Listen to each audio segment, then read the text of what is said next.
Welcome to Veiled Narrative Stories, where love hides behind masks and fate reveals itself in moments you never expect. The ballroom shimmered like a dream carved from starlight. Golden chandeliers spilled rivers of brilliance across marble floors.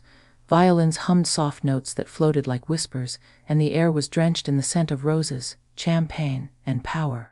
Every guest at the Ritz Imperial Gala sparkled with diamonds and ambition. The city's elite gathered under one roof to celebrate wealth disguised as generosity. And in the center of it all stood Ethan Cole, billionaire, heir to the Cole empire, and a man whose name could silence boardrooms with a single breath. His tuxedo was cut to perfection, his posture unshakable, his gaze sharp, but inside he was restless. His calm was a performance, one he'd perfected over years of pretending not to feel. Tonight, though, his control was cracking.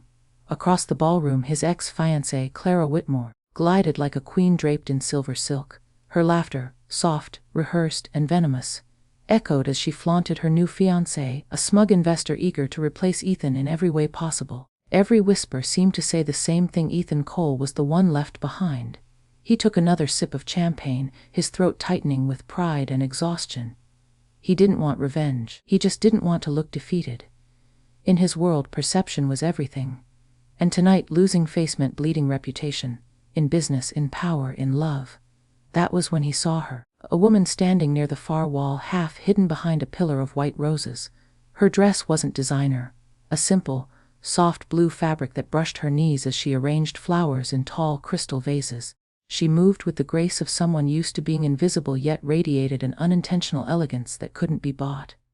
Her hair was pinned loosely, tendrils of curls escaping around her face. Her hands, delicate but purposeful, placed each bloom like it mattered. Leela Hart, the hotel's floral designer, though Ethan didn't know her name yet.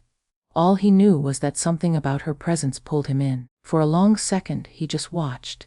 There was no calculation in her eyes, no hunger for recognition.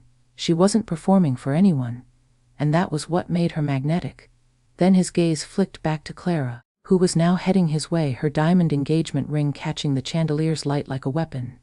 Panic flickered beneath his calm exterior. His mind raced, his heart faster. He needed a distraction, an illusion, someone. And before he could think twice, his legs carried him toward the florist. Leela froze when she noticed the billionaire striding toward her. Up close he was even more intimidating. Tall, broad-shouldered, with eyes like storm clouds trapped under control. His presence felt like gravity. "Excuse me," she said softly, stepping aside, assuming she was in his way. But Ethan didn't move past her. He leaned closer, voice low but urgent. "Please, I need your help." She blinked. "My help?" He exhaled, steadying himself. "Pretend to be my girlfriend." Leela's heart skipped. "What? Just for 3 minutes?" he said, his tone laced with desperation and charm. "That's all. After that, you can walk away, and I'll make sure you're compensated." Her brows furrowed. Compensated? He ran a hand through his hair, suddenly aware of how absurd this must sound. But time was running out. Clara was almost there. "Please, just smile, stay by my side, and act like you belong here. I'll explain later." Leela hesitated. Everything about this moment was surreal. A billionaire asking her, a florist, to play his lover in a room full of people who could buy entire countries. But there was something in his eyes. Not arrogance, not command, it was vulnerability, genuine and raw. She swallowed, her pulse racing. 3 minutes, he nodded. 3 minutes. A slow smile curved her lips. "All right, Mr. Billionaire, let's make it convincing." Without another word, Ethan took her hand. Her skin was soft, warm, real, and when their fingers intertwined, the world seemed to pause, as though the chandeliers dimmed to watch the scene unfold. He led her into the center of the ballroom, every gaze turning toward them. Clara stopped mid-step, shock flashing in her eyes as Ethan's hand settled gently at Leela's waist. "Darling," he said, his voice carrying just enough affection to sound believable. Leela looked up at him, smiling, not the nervous smile of a stranger, but something luminous, effortless. The crowd saw devotion. Ethan felt something else. For a man who had spent years surrounded by luxury, this fleeting act of pretense felt realer than anything he'd ever known. Her laughter, her warmth, the ease with which she stood beside him. It didn't feel staged. It felt like peace. And though he had asked for only 3 minutes, in that very moment, Ethan Cole knew something dangerous, something beautiful. 3 minutes might not be enough. Because somehow, against all logic, he was already beginning to fall. The ballroom glittered like a dream, all chandeliers, laughter, and champagne illusions. But while the city's richest floated through conversations polished with charm, Leela Hart was the quiet rhythm between their extravagance. She didn't belong to their world, she simply made it beautiful. The scent of peonies and white orchids still clung to her hands. For hours she had been decorating the room, adjusting flowers to perfection, making sure every bloom looked like it had bloomed just for this night. Her blue dress wasn't designer. It was a soft, faded piece she'd worn countless times, saved by careful stitching and quiet hope. She didn't have jewels, but she carried something rarer, grace born of humility. While others came to the gala to be seen, Leela was there to disappear. She never expected the night to turn her into the center of its story. When Ethan Cole, one of the most powerful men in the country, approached her with that desperate gleam in his eyes, her world tilted. The air around him was electric, power and elegance wrapped in the kind of confidence that could silence a room. Yet, in his voice, there was something else, something fragile. "Pretend to be my girlfriend," he had said, and the words had left her breathless. Now, standing beside him in front of 100 glittering eyes, she could barely comprehend what she'd agreed to. Her hand rested against his arm, the fine texture of his tuxedo brushing her skin, his scent, dark cedar and warmth, intoxicating her senses. Every eye in the ballroom watched them, whispering stories that didn't exist. But Leela didn't break. She lifted her chin, a faint, poised smile playing on her lips. Her every movement was soft but confident, as though she had walked these halls her entire life. The irony of it made her heart race. Just hours ago she'd been arranging orchids for tables she'd never sit at, and now, she was being held by the man who probably owned the building itself. "Smile," Ethan murmured against her ear, his breath grazing her skin like silk. She turned her face slightly toward him, her eyes meeting his, storm gray, sharp, yet softened by something unfamiliar. "Like this," she whispered back, her smile teasing, effortlessly elegant. He inhaled, caught off guard by her quiet confidence. "Perfect." The Clara, his ex-fiancée, stood across the room, her smirk fading as she noticed how natural Leela looked beside him. Her diamond-encrusted hand tightened on her champagne glass.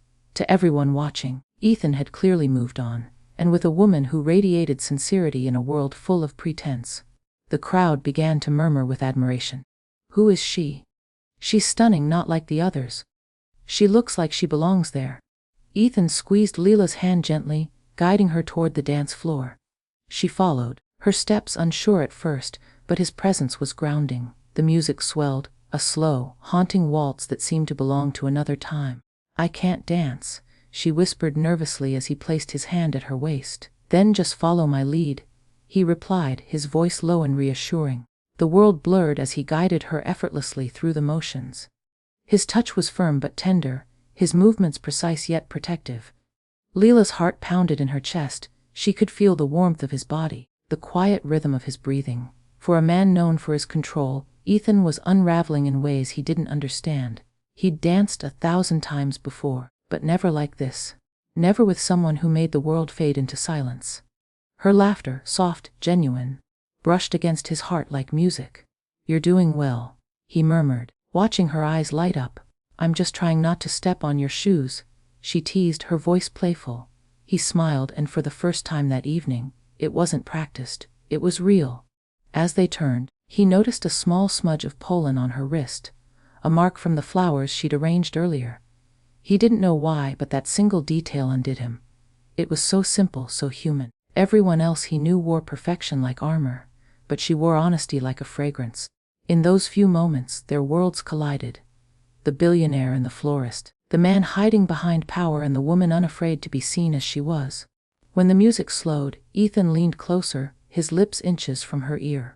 "You're remarkable," he whispered, more to himself than to her. Leela's breath caught. "You don't even know me." "Maybe," he said, his gaze tracing her face. "But I want to." Her chest tightened. It was supposed to be an act, just a favor.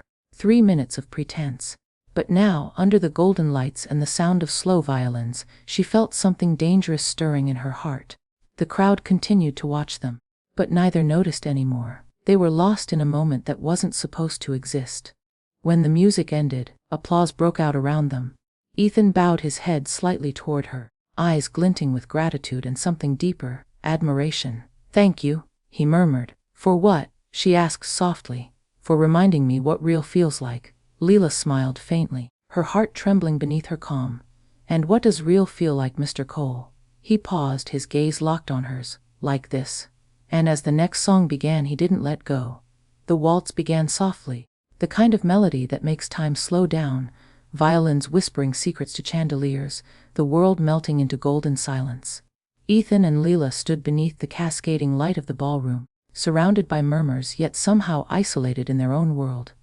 When his hand found hers again, the touch felt different, no longer part of a bargain, but a connection.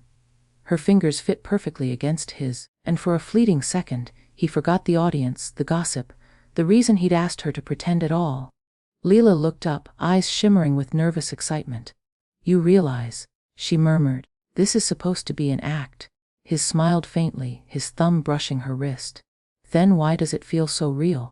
Her breath caught. She wanted to look away, to remind herself that he was just a stranger, a billionaire whose world would swallow hers whole. But his voice, low and smooth, carried a sincerity that silenced her doubts. Their steps moved in rhythm, effortless now, as though their hearts knew the choreography better than their minds did. Her soft blue dress twirled around her knees, catching the golden light, while his dark suit cut a perfect silhouette against the marble floor. For everyone watching, they looked like lovers who had known each other forever. For Ethan, it felt like they had. The music swelled, slow, haunting, timeless. Ethan's hand rested against the small of her back, drawing her closer as the room faded away. He could feel her heartbeat beneath his palm, quick, alive, beautiful. Leela tilted her head slightly, her curls brushing his jaw. "You're quite good at pretending, Mr. Cole." He chuckled softly, his breath warm near her temple. "Maybe you bring out the best in me." Her lips curved into a smile that was both shy and daring. "Or maybe you've just forgotten what it's like to feel." His steps faltered, just for a heartbeat, because she was right.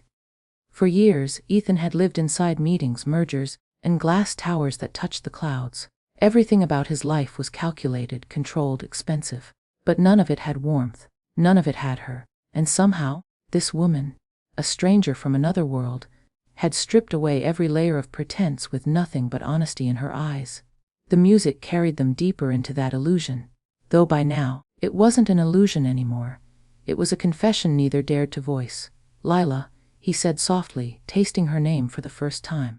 "I don't know why you said yes." "Neither do I," she admitted, her voice barely above the music. "Maybe I just wanted to help." He looked down at her, his gaze tracing her face, her smile, the quiet courage in her eyes. "No, you didn't just help me. You changed the night." Her laughter came light and real, like the chime of crystal.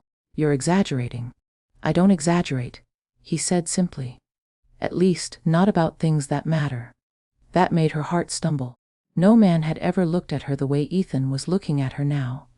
Not like she was a background to someone else's story, but the center of his. The crowd might have seen a billionaire showing off his new lover, but the truth was far gentler, far deeper. It was in the way Ethan's thumb brushed her hand as if afraid to let go. In the way her gaze softened each time he smiled. In the silence between words, the kind of silence that says everything. When the final notes of the waltz faded, applause rippled through the ballroom, but Ethan and Leela didn't move. They stood still, eyes locked, the space between them charged with a quiet electricity neither could escape. For 3 minutes, they had danced for show. But for 3 minutes, they had also felt something neither could name. It wasn't love, not yet. But it was the spark that becomes love. The kind that lingers in memory long after the music stops. Ethan finally exhaled, his voice low, intimate. "That's 3 minutes," he murmured, his lips curving faintly. Leela smiled, though her heart twisted. "Then I suppose our little act is over." He hesitated. "Is it?" For a moment, neither spoke. The world around them seemed to hold its breath.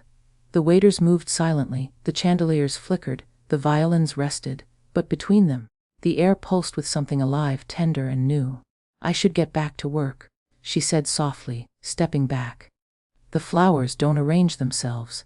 Ethan's hand lingered at her wrist. "Wait," her eyes met his, questioning, unsure. "Let me thank you," he said, "properly. Dinner. Tomorrow." Lila blinked, surprised. "Dinner?" You barely know me, he smiled, that slow, rare smile that had melted countless boardrooms but never felt so uncertain. You're right. That's exactly why I want to. Her pulse quickened. Everything in her told her to refuse. He was too powerful, too dangerous to her quiet, ordinary life. But something in his voice, something in the way he looked at her, made her whisper, maybe. Ethan's expression softened, and his tone dropped low. I'll take maybe. And as she turned to leave, disappearing once again into the golden light of the ballroom, Ethan realized something he hadn't in years, that sometimes it only takes 3 minutes to make forever begin. The next evening, the city was alive in gold. The skyline shimmered against the setting sun, and the air carried the faint hum of life that only a metropolis like New York could breathe. Beneath that vast glow stood the Cole penthouse. Glass walls stretching into clouds, overlooking a city that bowed at Ethan Cole's feet. Inside, everything gleamed, polished marble, velvet shadows, a room designed not for comfort but for control, a world of perfection just like him. But tonight, Ethan felt the weight of that perfection pressing down on him. For the first time in years, silence felt lonely. He stood near the panoramic window, watching the city lights come alive, one by one. The reflection staring back at him was the same man the world saw, sharp suit, cold confidence, eyes that never faltered. Yet beneath that reflection was another man, one even he didn't recognize. Because in his mind, he kept seeing her. The florist with jasmine, scented hands and an unguarded smile that had shattered his carefully built world. When he had invited Lila to dinner, he hadn't expected her to say yes. People like her didn't fall for the charm of billionaires. At least not the ones like him, who didn't know how to speak without negotiations. But she had said maybe, and that maybe had haunted him ever since. As he poured himself a glass of red wine, his phone buzzed. Lila, I'm downstairs. You said not to be late. He smiled faintly, something warm flickering in his chest. For once, he wasn't meeting a business partner or a socialite. He was meeting her. Moments later, the elevator doors opened and Lila stepped in. She wasn't wearing a gown. No designer labels. Just a soft cream dress that flowed around her like sunlight caught in fabric. Her hair was loose this time, cascading around her shoulders, and she carried the faint scent of wildflowers. Not perfume, but something real. Ethan's breath hitched. For a man who'd seen the most beautiful women in the world, this felt different. She wasn't trying to impress. She simply existed, effortlessly radiant. You clean up well, she teased, her eyes dancing as she stepped into the marble-lit room. He chuckled.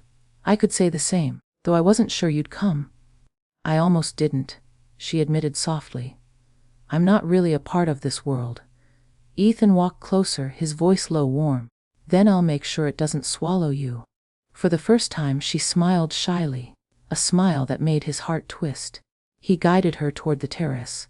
The night stretched before them, painted in stars and the glow of city lights. A small table waited by the edge, dressed in candles and crystal glassware. It wasn't extravagant, not for Ethan, but to her it felt like a dream. This is beautiful, she whispered. He looked at her, not the view. It's about to be. Dinner unfolded in soft laughter and gentle confessions. There was no pretense now, no audience to impress. Ethan didn't speak in numbers or strategies. He spoke like a man rediscovering what it meant to feel. Lila told him about her love for flowers, how each bloom carried a story, a secret language of emotion. He listened, truly listened, his eyes never leaving her face. So what do orchids say? He asked quietly. She smiled. They represent strength but also delicate beauty. They survive where others wither. He looked at her with a flicker of awe. Then I suppose they suit you perfectly. Her cheeks flushed. No one had ever said something like that to her, not without an agenda. As the night deepened, their laughter softened into silence.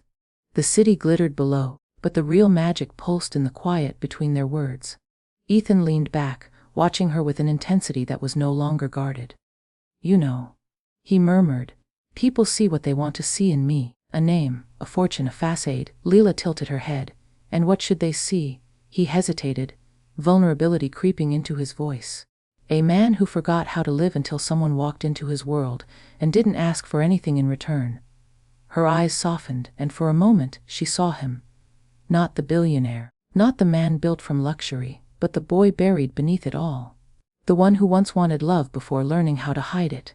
Maybe, she whispered, you just needed someone who didn't care about your mask. He looked down, his voice breaking into quiet sincerity. You're the first person who's ever looked past it. For a heartbeat, the night held still. The wind brushed past them, carrying the scent of her hair, the whisper of the city below.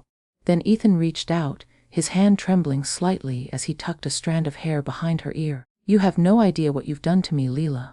Her heart pounded. And what's that? He smiled faintly. You made me want to be real again. They stood there, inches apart, the stars painting silver across their faces. It wasn't a confession of love. Not yet. But it was something deeper, purer. Because in that moment, the billionaire had been unmasked, and what stood before Leela wasn't the man who owned empires, but the man who wanted her.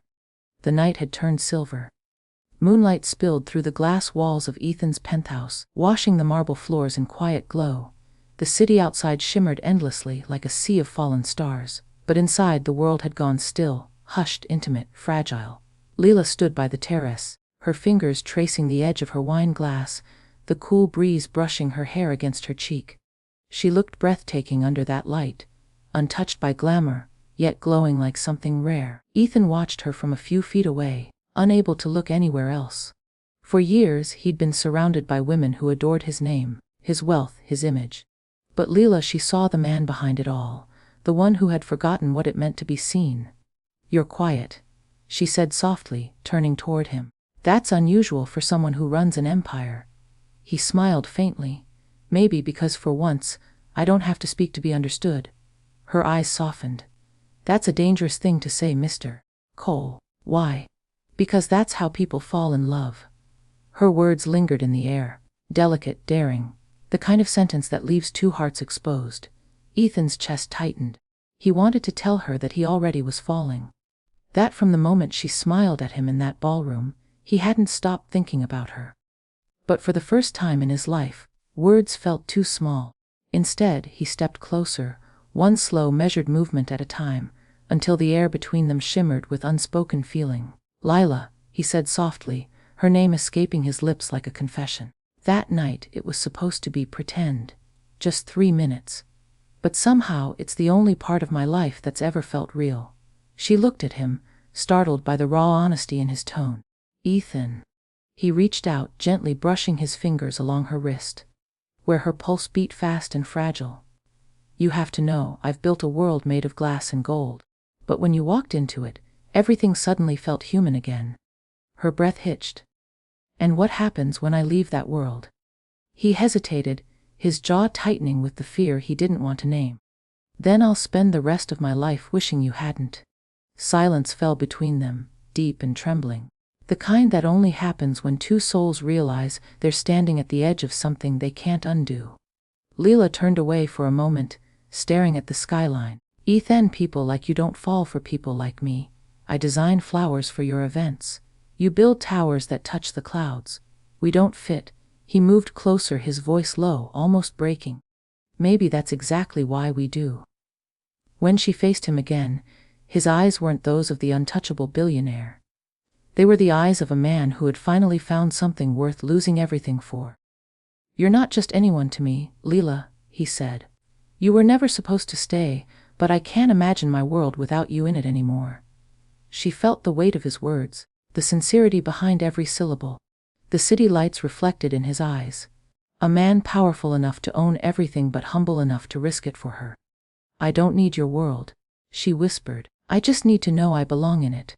He stepped closer, closing the last inch between them.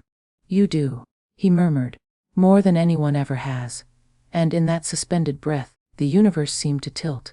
The city outside vanished, the noise dissolved, and all that remained was the quiet thrum of two hearts, wildly, fearlessly, finally colliding. His hand lifted to her face, his touch feather, light as he brushed her cheek. She closed her eyes, and the world held its breath. When their lips met, it wasn't fire, it was peace. The kind of peace that only comes when two people stop pretending and start feeling. It was slow, deep, honest, like a promise whispered in a language only the heart understands. When they pulled apart, Leela rested her forehead against his chest, her voice trembling. What are we doing, Ethan? He smiled softly, his hand cradling her face. Something I've never done before. What's that? Not thinking. Just feeling. She laughed. a tender, unguarded sound that melted through him. In that moment, Ethan Cole, the man who once calculated every risk, every move, every emotion, surrendered. Not to logic, not to strategy, but to her. He didn't care about his reputation. He didn't care what anyone thought. He only knew that 3 minutes had become 3 days, 3 days had become something timeless, and one woman had turned his empire of loneliness into a home. Outside, the night deepened. The stars blinked against the velvet sky, as if bowing to a love that was never meant to exist, yet somehow did. And when Leela looked up again, she saw him not as a billionaire, not as a man defined by wealth, but as a soul stripped bare, reaching for hers. 3 minutes, she whispered, smiling through tears. That's all it took. Ethan drew her close again, his lips brushing her hair. Then I guess I owe the universe forever for giving me those 3 minutes. And under the vast city lights, where power met tenderness, and pretense melted into truth, a billionaire who had everything found the one thing he never knew he needed: love that didn't ask for anything but him. And so, what began as a lie became the most honest moment of their lives. Ethan Cole, the billionaire who had everything the world could offer, wealth, fame, power, found himself disarmed by something money could never buy: a woman who looked at him and saw not a name, but a soul.